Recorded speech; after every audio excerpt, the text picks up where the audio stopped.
থেকেই সুপারস্টার শাকিব খান এবং চিত্রনায়িকা স্বামী স্ত্রী এমনটাই অনেকে বলছিলেন ছেলের জন্যই মূলত অপু বিশ্বাস গুলশানের বাসায় যাতায়াত করে। কেউ কেউ বলছেন তাদের কি আসলে একসঙ্গে যাতায়াত করা উচিত, কেউ কেউ বলছেন তারা যদি স্বামী স্ত্রী নাই হবে তাহলে শাকিবের বাসায় অপু কেন যায় এবং অপুর বাসায় বা কেন শাকিব যাতায়াত করে।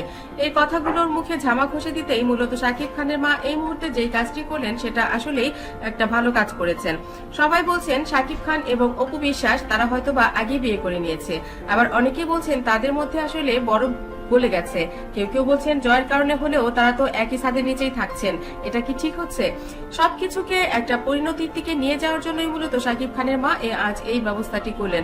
তিনি খুব গোপনে হুজুরের সঙ্গে কথা বলে জেনে গেছেন যে শাকিব এবং অপুর মধ্যে এখন বিয়ে দিতে কোনো সমস্যা নেই, আর তাই তিনি নিজে দাঁড়িয়ে থেকে এই কাজটি করলেন। তিনি হুজুরকে ডেকে নিয়ে এসে জিজ্ঞেস করলেন যে সুপারস্টার শাকিব খান এবং চিত্রনায়িকা অপু বিশ্বাস তাদের একটি সন্তান রয়েছে এবং এই সন্তানের জন্যই তারা মূলত একই বাড়িতে যাতায়াত করে, একই সময়ে থাকে এবং আসে। এটাকে অনেকেই অনেকভাবে কথা বলছে। তো আমি এই মুহূর্তে আপনার কাছে জানতে চাই হুজুর, এটাতে কি কোনো সমস্যা হবে? হুজুর বললেন আপনারা যদি চান তাহলে আমি আপনাদেরকে একটা ভালো পরামর্শ দিতে পারি। শাকিব খানের মা বললেন হুজুর আপনি যে কথাটা বলবেন সেটা আমরা সবাই মেনে নেব, কারণ আমার পরিবার অপুকে যতটা ভালোবাসে শাকিব ও অপুকে ভালোবাসে এবং ওদের মধ্যে এখন আর তেমন কোনো রাগ অভিমান কোনো কিছুই নেই। তাহলে কি জয়ের জন্য হলেও ওদেরকে আমরা এক করতে পারি? তখন হুজুর বললেন এটাতে কোনো সমস্যা নেই, আপনারা একটা সুন্দর দিন দেখে আমাকে ডাকবেন, আমি এসে ওদেরকে আবার বিয়ে পড়িয়ে দেব। হুজুরের কথা অনুযায়ী শুক্রবার শাকিব খান নামাজ পড়ে আসলেই অপুকে বাসায় ডেকে নেন শাকিব খানের মা এবং বললেন আমি তোকে এই মুহূর্তে যে কথাটি বলবো সেটা শুনতে হবে, কারণ আমি তোর মা।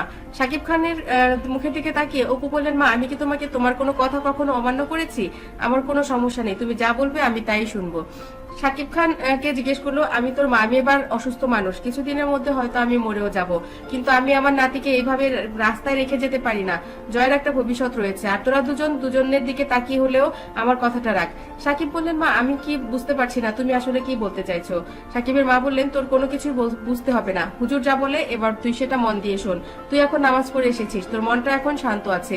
আমি মনে করি এই মুহূর্তে জয় এবং অপুর দিকে তাকিয়ে হলেও তোদের একটা সিদ্ধান্তে আসা উচিত, আর সেটাই যদি হয় তাহলে লোকের কথা ভেবে তোরা কি করবি?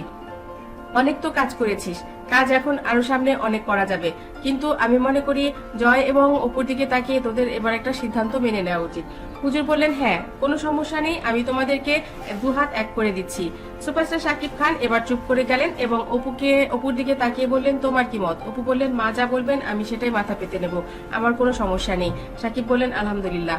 তারপর সুপারস্টার শাকিব খান এবং শাকিব খানের মা দুজন মিলেই সাক্ষী থাকলেন এবং বিয়ে হয়ে গেল শাকিব খান এবং অপু বিশ্বাসের।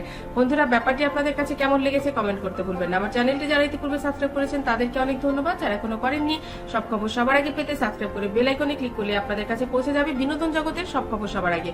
ভালো থাকবেন, ভালো রাখবেন প্রিয়জনকে। ধন্যবাদ আবারও।